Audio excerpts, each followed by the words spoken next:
Tony D and Little Joan with a screenwriter's rant on Cold Copy, a story about a journalism class that's taken too far. Smash like and subscribe. Thank you for smash liking and subscribing. Check out my books.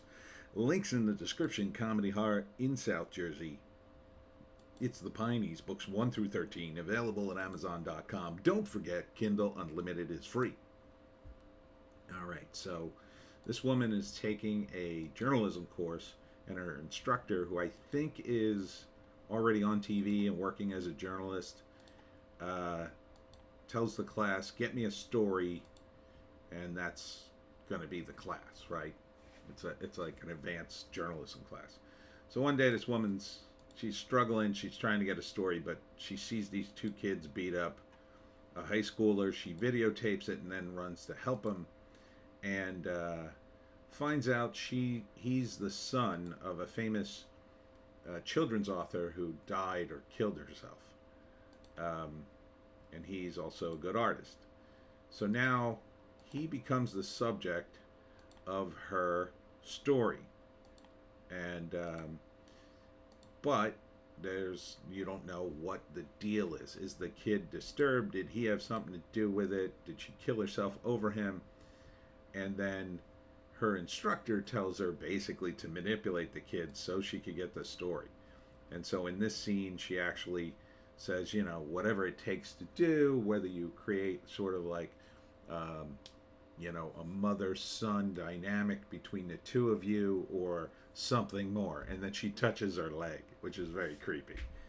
But it just shows you the moral, I don't know, bereftness of journalism today. And of course, she keeps pushing her student, and she is under pressure because she wants to pass this class. Here she is. See, she touches her, and she's basically saying you have to do whatever it takes, even if you're gonna basically destroy this kid's life. Is the implication, and I find that pretty good. To find the truth, to create the truth, which is what these journalists today seem to do. And then here, like, she befriends him and starts hanging out with him and making videos of him, and he finally starts to get a little wise to it and says, "Turn the camera off, turn it off." So, and then tension skyrockets and it all comes to a head at the end. So, yeah, this is pretty intense. Pretty intense drama. I like it. I think it's a good premise. Um, your main character, she seems very like put upon. She desperately wants to pass this class and be a journalist, but at the same time, she's being pushed into doing things that are obviously unethical, immoral, maybe. Um, and her instructor's just saying, you shouldn't care about that. She even at one point in the trailer, and I've only seen the trailer, but there was a lot in here of the characters. She says something like, "Oh, maybe you shouldn't have been in this class. Maybe this is too much for you." Which I think the instructor character, is very manipulative. That's her way of going, "Okay, I'm gonna turn her up. I'm gonna like start to talk like I'm gonna kick her out of the class. Oh, no, don't kick me out of the class." So, and a great name, Cold Copy, right? That's something they talk about. That's a phrase they use in journalism, cold copy.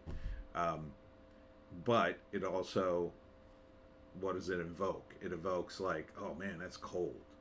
That's harsh. Cold copy. Oh, it's just cold copy, baby." So what have you destroyed people's lives?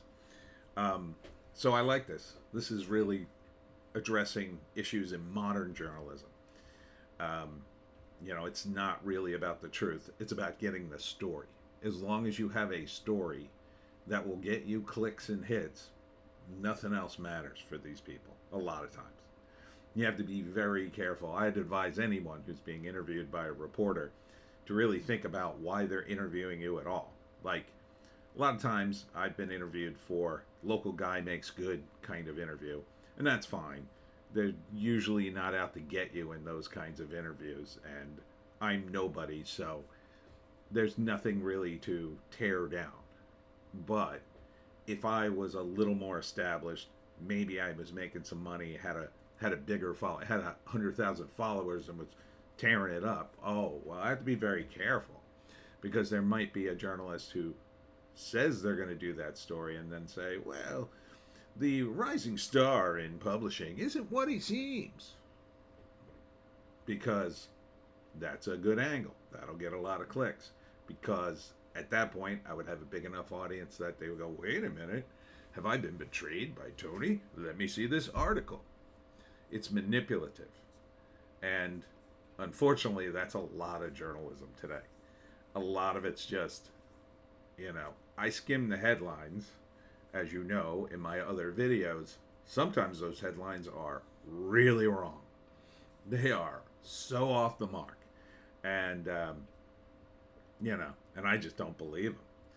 And that's what's hurt the credibility of the press these days. It wasn't like this 20, 30 years ago.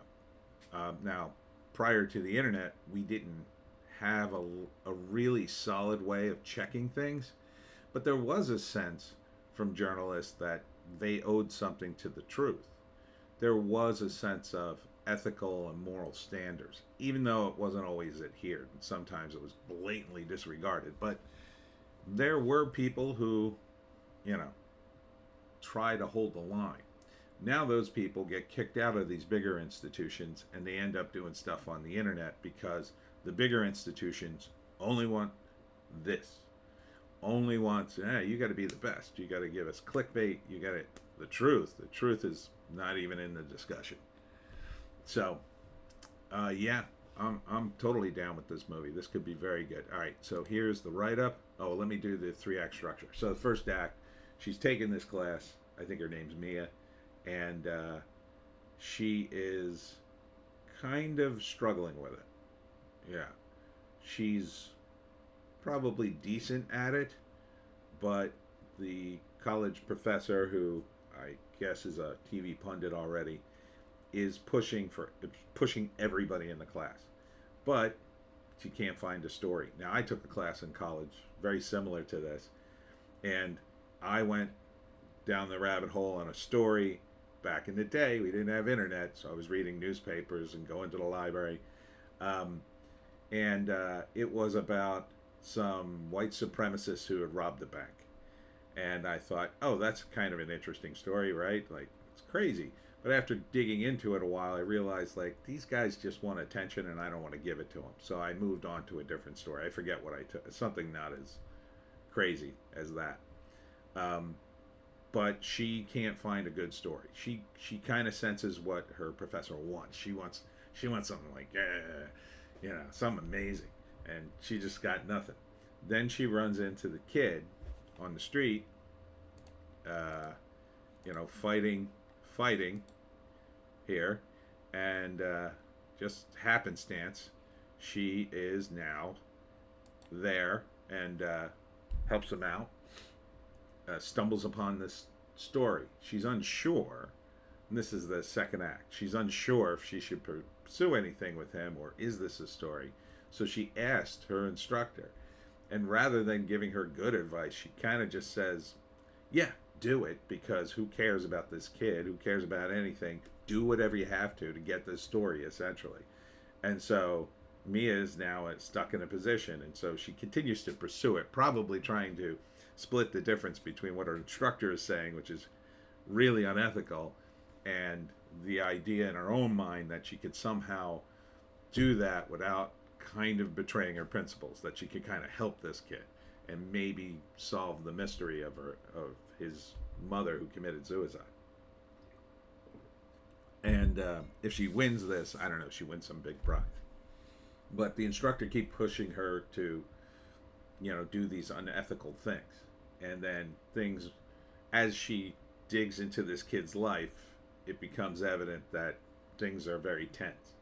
And, he starts to sense that maybe she's not what she led him to believe that she's going to betray him. And I think the end of this is that Mia then betrays her instructor, because there's a shot at the end here where Mia's sitting in a car and the instructor's kind of looking out as she's being interviewed. I think Mia exposes her for pushing all this. And then this is the shot of her, like Mia's sitting in the car and they make eye contact, and she knows she's screwed because Mia exposed her instead of the kid, right? And now, in some respects, with that expression, she's like, the student has become the master, right? She did expose someone, she just didn't expect it to be her.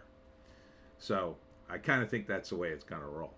An ambitious journalism student falls under the thrall of an esteemed yet cutthroat news reporter whom she's desperate to impress, even if it means manipulating her latest story and the very idea of truth itself.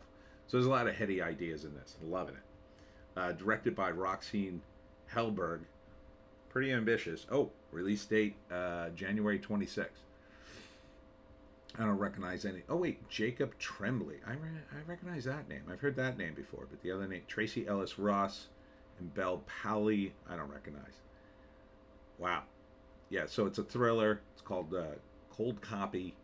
This will probably stay in the realm of art house, but I'm rooting for it. I think it's really solid trailer. Really hitting on an issue that is here. You know, this is an issue that's in the forefront. What media does to people, it manipulates, and some of these people, like this character, completely ruthless. And media has, and Hollywood is media essentially. They have a real problem with holding that mirror up too close, right? There are issues in Hollywood. I won't go into them here, but you know what they are. Hollywood's very reluctant to shine that light on themselves. Like if it's 50 years later, oh yeah, they'll shine a light all over it. Who cares? Cary Grant's dead. Okay, we'll do a biopic and, you know, say all kinds of crazy things about him. But they're not gonna. Are they gonna go after people today? Are they gonna go after the current state of studios and how movies operate? I don't think they will. You know, I wrote Hollywoke, another novel. Would they do that as a movie? Maybe, because I changed all the names of the studios, but I kind of think no, because it'd probably cut a little too close to home for them. Even though it's a satire, even though it's mostly funny, but you know, they don't want to shine the mirror too close. Don't get me wrong, they love to talk about themselves. They love to do things about old Hollywood. But in the end, they don't really want to expose, you know, this to me is exposing a real problem in the media.